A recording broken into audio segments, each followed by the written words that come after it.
Assalamualaikum warahmatullahi wabarakatuh. Anak-anakku yang Ibu cintai, selamat berjumpa lagi dengan pelajaran PAI.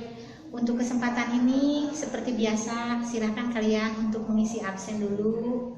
Sambil sama-sama mari kita berdoa, semoga Allah selalu melindungi kita semua, terutama dari bahaya yang saat ini sedang melanda kita semua, yaitu COVID-19.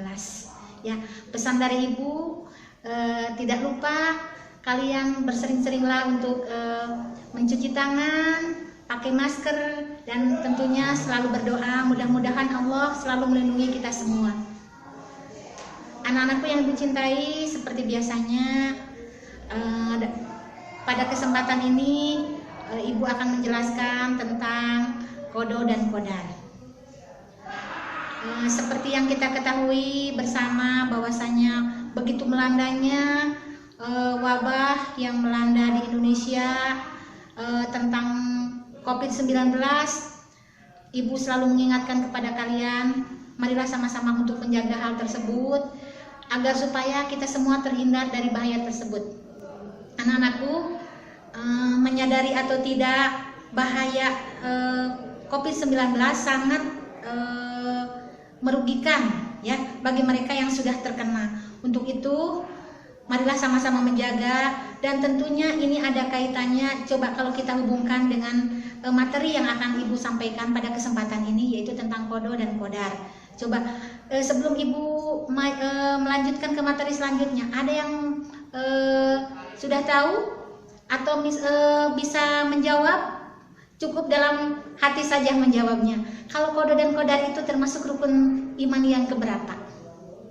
Ya, silahkan kalian jawab di hati masing-masing. Mudah-mudahan jawaban kalian benar ya. Jadi rukun perlu Ibu jelaskan pengertian iman kepada kodo dan kodar termasuk rukun iman yang terakhir atau rukun iman yang keenam ya. Anak-anakku, sebelum ini Ibu akan memasuki tentang pengertian kodo dulu ya. Kodo itu adalah ketentuan Allah atau putusan Allah sejak zaman azali. Sedangkan kodar adalah kenyataannya atau prakteknya dari Allah Subhanahu wa Ta'ala. Nah, bagaimana hubungannya antara kodo dan kodar? Kita sering menyebut kodo dan kodar itu sebagai takdir, ya, sebagai takdir. Nah, takdir itu ada dua macam, anak-anak. Ada takdir mu'alaq dan takdir mubrom, ya, bro.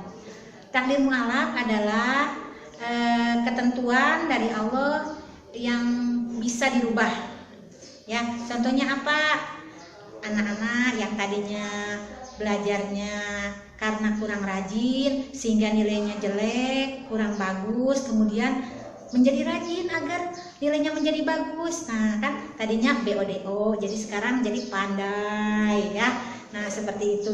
Contohnya lagi yang tadinya pucau kulitnya karena jarang mandi. Nah, bisa dirubah, pengen jadi ganteng dan gelis ya, sering mandi, sering cuci muka, dan tentunya sering berwudu biar wajahnya kinclong ya.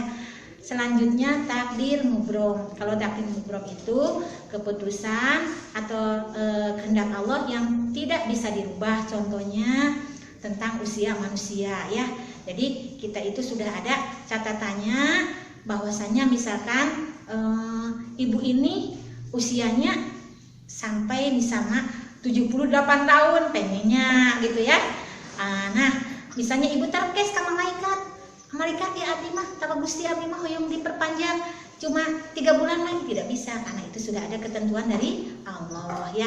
Kemudian anak-anak, hubungannya tentang takdir ini ya dengan masalah yang sedang kita hadapi saat ini, yaitu tentang pandemi ya. Nah, kita harus sadar bahwasanya penyakit itu atau wabah itu menyerang kepada siapa saja yang Allah kehendaki ya. Hanya kewajiban kita sebagai manusia tentunya hanya berusaha mencegah agar COVID itu tidak sampai menyerang kita semua, yaitu tetap menjaga jarak, pakai masker, kemudian cuci tangan ya, kemudian tidak berkerumun atau menghindari perkerumunan. Nah, setelah kita berusaha semaksimal mungkin, misalkan kita selalu cuci tangan sebelum makan, tidak berkerumun, kemudian selalu pakai pakai masker. Tapi naudzubillah min dzalik ya, misalkan tiba-tiba kita terserang atau dinyatakan positif. Nah, ini mungkin sudah kehendak Allah bagi kita ya. Yang penting kita sebagai makhluknya selalu optimis, berusaha dan berdoa ya. Mungkin kalian pernah melihat di tayangan televisi bahwa Agim selalu menyarankan bahwa ketika setelah sholat subuh kita disarankan untuk selalu membaca doa ya. Kalau tidak salah doanya Bismillahirrahmanirrahim la yaduru ma'asmihi syai'un fil ardi wala fis samai wa huwas samiul alim. Bacalah 3 kali ya. Itu katanya berusaha kita sebagai salah satu upaya kita ya kepada Allah untuk supaya kita tidak terserang penyakit atau tidak terserang wabah COVID-19 ya. Kemudian di sore hari pun kita dianjurkan atau di malam hari pun kita dianjurkan untuk membaca doa yang tadi sebanyak 3 kali. Yang terakhir, Ibu akan menjelaskan tentang tanda-tanda orang yang percaya kepada qada dan qadar. Yang pertama, mereka selalu banyak bersyukur dan bersabar ya. Bersyukur tentang apa yang telah Allah berikan kepada kita, mensyukuri apapun yang Allah berikan kepada kita. Ya, selanjutnya bersabar. Kita selalu bersabar ketika Allah mentakdirkan kita tentang hal-hal yang jelek ya. Karena tidak indah hidup ini satu hari seminggu nangis terus. Itu kan romantika kehidupan ya. Ada naik, ada turun, ada sedih, ada gembira, ada siang, ada malam. Itulah selalu berlawanan hidup ini. Nah, apapun yang Allah berikan kepada kita, tentunya kita harus bersyukur dan bersabar. Yang kedua adalah menjauhkan diri dari sifat sombong dan putus asa ya. Jangan putus asa ya. Selalu optimis ya. Karena apapun yang Allah berikan kepada kita, mungkin itu sudah kehendak. Yang penting tugas kita sebagai manusia selalu berusaha semaksimal mungkin ya. Nanti semuanya kita serahkan kepada Allah setelah kita berusaha semaksimal mungkin. Yang ketiga, bersifat optimis dan giat bekerja ya. Bukankah Nabi menyarankan bahwasanya beribadahlah seolah-olah kita akan mati besok, dan berusahalah seolah-olah kita akan hidup selamanya. Tugas kalian mungkin belajar. Jadi belajarlah selalu dengan giat dan tekun seolah-olah kalian itu akan hidup selamanya ya. Tapi kebalikannya, beribadahlah seakan-akan kita akan mati besok ya. Yang selanjutnya, ciri dari orang yang beriman kepada qada dan qadar adalah jiwanya akan tenang ya, akan merasa tenang, damai, nyaman. Kenapa? Ya, karena dia sudah menerima apapun yang Allah kehendaki, apapun yang diberikan oleh Allah kepada kita, itulah yang terbaik ya untuk kita. Jadi kita jangan merasa bahwasanya ketika kita mendapatkan sesuatu hal yang jelek, kita suudon ya kepada Allah.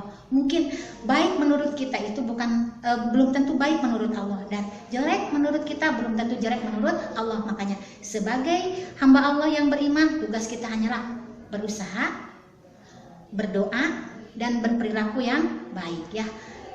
Mudah-mudahan apa yang disampaikan untuk kalian ada manfaatnya. Silahkan untuk selanjutnya kalian melanjutkan pekerjaan, yaitu mengerjakan uji kompetensi bab 1 ya. Itu nanti biasa jawabannya silahkan kalian kirim ke grup PAI kelas ya. Ya, Ibu cukupkan sekian. Wabillahi taufiq wal hidayah. Assalamualaikum warahmatullahi wabarakatuh.